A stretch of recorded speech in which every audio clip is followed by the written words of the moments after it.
थोड़ा सा मैं और सरल भाषा में आपसे समझूं कि इसका असर आप ये कहना चाह रहे हैं कि आम लोग जो पैसा बैंक में जमा करते हैं या फिर बड़े लोग भी जमा करते हैं, बल्क डिपॉजिट भी होता है, जो पैसा जमा करते हैं उस पर जो ब्याज मिलता है उस ब्याज की दरें कम हो सकती हैं या फिर उसमें थोड़ी सी कमी आने की संभावना है। लेकिन जो लोग कर्ज लेते हैं, लोन लेते हैं, उस पर जो ब्याज दर है वो घटने की संभावना नहीं है। क्यों ऐसा कहना सही होगा? बिल्कुल डायरेक्ट तो नहीं होगा, क्योंकि जो लोन रेपो रेट से लिंक्ड है, जब रेपो रेट में परिवर्तन नहीं हुआ तो उस रेट्स में कमी, हाँ हाँ। अगर रेपो रेट कम होता तो ऑटोमेटिक कम हो जाते।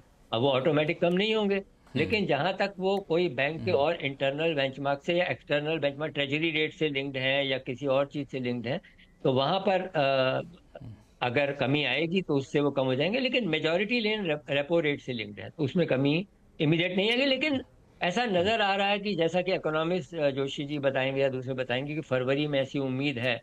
आरबीआई एक पक्ष पद उस पर पे मैं चल आऊंगा। पड़ा है। फरवरी हाँ को जी, तो लेकर के ठीक है। एक मैं फरवरी पे एक मुद्दे पर हाँ तो बातचीत करूंगा। आगे चल के आपसे भी इस पर रिएक्शन लूंगा मैं। संजय सिन्हा साहब, इसको मार्केट ने तो मुझे लगता है सीआरआर कट होगा पहले से ही काफी हद तक मान बैठा था कि सीआरआर कट होने की संभावना है, रेपो रेट कट होगा। इस पे काफी लोगों में अंतर्विरोध था, कुछ लोग बटे हुए थे, कुछ लोग समर्थन में थे, और हमने देखा कि मॉनेटरी पॉलिसी कमेटी के मेंबर भी 4-2 से फैसला दिया है। तो ये अब जो आया है इसके बाद फॉरवर्ड लुकिंग क्या देखें, इन्वेस्टमेंट का रुख कैसा रहने वाला है? तो लक्ष्मण जी देखिए, अगर आप जो जीडीपी के आंकड़े आए 5.4% के, उसका अगर आप देखें कि उसके पीछे कारण क्या थे, तो 5 मुख्य कारण थे उसके स्लो डाउन के।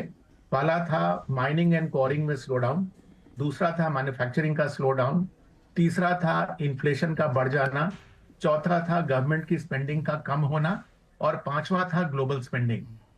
अगर आप ये पांचों आंकड़े देखें और उसके कंपैरिजन में अगर आप गवर्नर साहब की स्पीच को सुने, तो गवर्नर साहब ने अपने स्पीच में कहा कि जो माइनिंग एंड कोरिंग सेक्टर है और जो मैन्युफैक्चरिंग सेक्टर है उसमें उनको अब थोड़ी तेजी दिख रही है। ये मेरे ख्याल से इक्विटी मार्केट के लिए एक बहुत ही पॉजिटिव सिग्नल है, क्योंकि अगर जो पिछला तिमाही गुजरा, Q2 ऑफ FY25, उसमें हमने देखा कि एग्रीगेट प्रॉफिट ग्रोथ जो है ईयर ऑन ईयर सिर्फ 2% का रहा। हमने अपनी रिसर्च टीम के साथ इन सारे 1100 कंपनीज जो हैं, टॉप 1100 कंपनीज, उनको 4 सब सेक्टर्स में बांटा: consumer facing, export oriented, financial sector and industrial. जब मैंने इनको जब 4 भाग में बांटा, तो मैंने देखा कि इन 4 में से 3 जो सेक्टर्स हैं, कंज्यूमर, फाइनेंशियल और एक्सपोर्ट ओरिएंटेड, उनमें तो एक्चुअली प्रॉफिट ग्रोथ काफी अच्छा हुआ। जहां पर जो प्रॉफिट को नीचे लाया है वो है इंडस्ट्रियल सेक्टर, और इंडस्ट्रियल के अंदर खास करके oil and gas, power generation, cement, इस तरह की कंपनीज ने इनके प्रॉफिट ग्रोथ को नीचे लाया। तो अब अगर गवर्नर खुद कह रहे हैं कि उनको इन सेक्टर्स में अब तेजी दिख रही है, तो मैं मार्केट के पर्सपेक्टिव से ऐसा समझ रहा हूं कि जो Q3 और Q4 के रिजल्ट्स आएंगे, वहां पर इंडस्ट्रियल सेक्टर की कंपनीज के रिजल्ट में कुछ सुधार होना चाहिए, और इसका रिफ्लेक्शन हमको स्टॉक मार्केट में भी दिखेगा। तो एक मैं जो कंक्लूजन है गवर्नर के स्टेटमेंट और आंकड़ों के कंपैरिजन को अगर मैं देखूं, तो एक कंक्लूजन मैं ये निकाल रहा हूं। दूसरा, जो उन्होंने सीआरआर में 2 फेज में 25-25 बेसिस करके क्यूमुलेटिवली 50 बेसिस पॉइंट का जो कटौती अनाउंस किया है, उसके कारण बैंकिंग सेक्टर में करीब करीब 1,15,000 करोड़ से लेके 1,20,000 करोड़ का लिक्विडिटी जो है वो सिस्टम में चला आएगा। इसका मेरे ख्याल से बहुत बड़ा योगदान शॉर्ट टर्म लेंडिंग रेट्स पे पड़ेगा, क्योंकि ये डिमांड सप्लाई में बिजी सीजन क्रेडिट पॉलिसी में अगर इंक्रीमेंटल लिक्विडिटी बाजार में चला आता है तो ये उसके लिए फायदेमंद है। और मेरे ख्याल से जो मैं 4 सब सेक्टर्स की प्रदर्शन की बात कर रहा था, तो उसमें जो मैंने देखा कि जो फाइनेंशियल सेक्टर की कंपनीज है, अब तक हर तिमाही में इस पूरे समूह में करीब करीब 30% का प्रॉफिट ग्रोथ आता था ईयर ऑन ईयर। लेकिन इस तिमाही में एग्रीगेट बेसिस पर इस समूह में फाइनेंशियल सेक्टर कंपनीज का जो एग्रीगेट प्रॉफिट ग्रोथ है वो घट के सिर्फ करीब 15% के आसपास आया था। इसमें अच्छी बात तो यह है कि जो पब्लिक सेक्टर कंपनीज है, पब्लिक सेक्टर बैंक जो है, उनका प्रॉफिट ग्रोथ 33% का था। यानी कि अगर जो इंक्रीमेंटल लिक्विडिटी अगर बाजार में चला आता है, तो जो बाकी पार्टिसिपेंट्स हैं फाइनेंशियल सेक्टर के, जैसे कि एनबीएफसी हुए, प्राइवेट सेक्टर बैंक हुए, उनके भी प्रॉफिट ग्रोथ में इजाफा आ जाएगा। तो मेरे ख्याल से आज जो हमने जो असर देखा हमने बाजार में आज कृषि का, वो सिर्फ आज ही तक सीमित नहीं रहेगा। मेरे ख्याल से ये प्री बजट रैली को सपोर्ट करने में बहुत ही समर्थन देगा।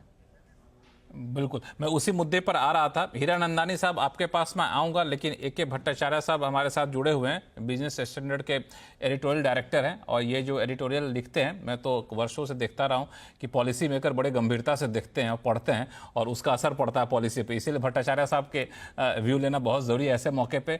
भट्टाचार्य साहब, सवाल ये था कि जब उम्मीदें लगाए बैठे थे कई लोग की रेपो रेट कम हो गया, ब्याज दरें कम होगी इस पॉलिसी से, ऐसा तो हुआ नहीं। तो अब नेक्स्ट उम्मीद कहां पे टिकी रहेंगी? क्या बजट पे टिकनी चाहिए, या फिर कह सकते हैं कि फरवरी में रेट कट होगा, इसकी उम्मीदें जग गई, वहां पर उम्मीद लगा रखना चाहिए?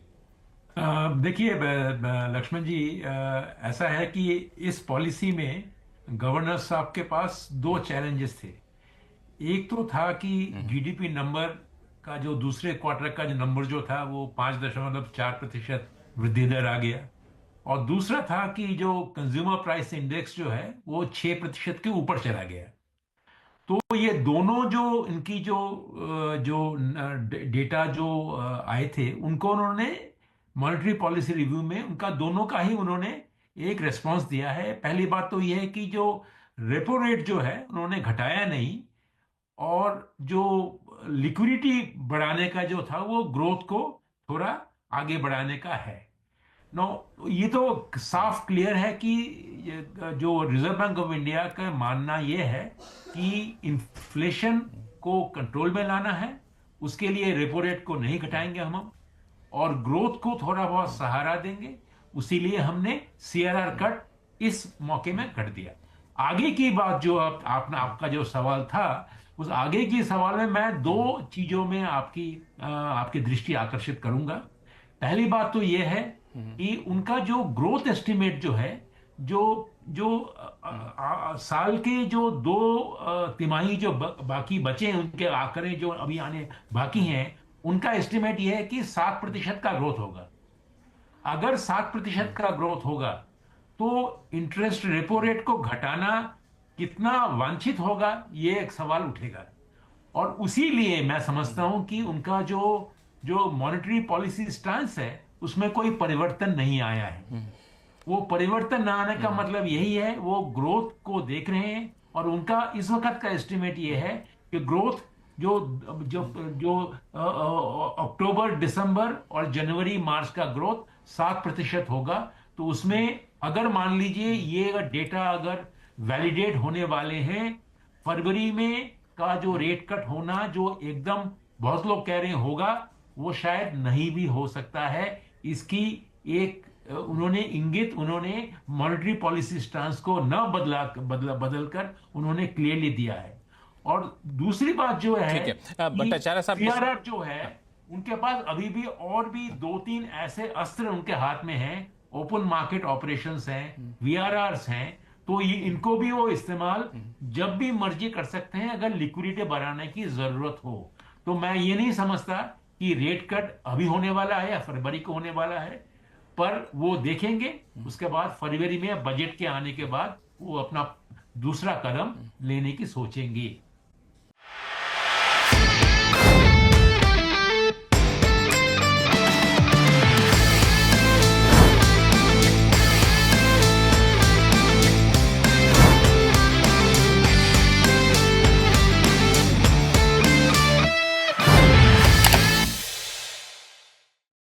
बता दें कि मनी कंट्रोल पर दिए गए विचार एक्सपर्ट्स के अपने निजी विचार होते हैं। वेबसाइट या मैनेजमेंट इसके लिए उत्तरदायी नहीं है।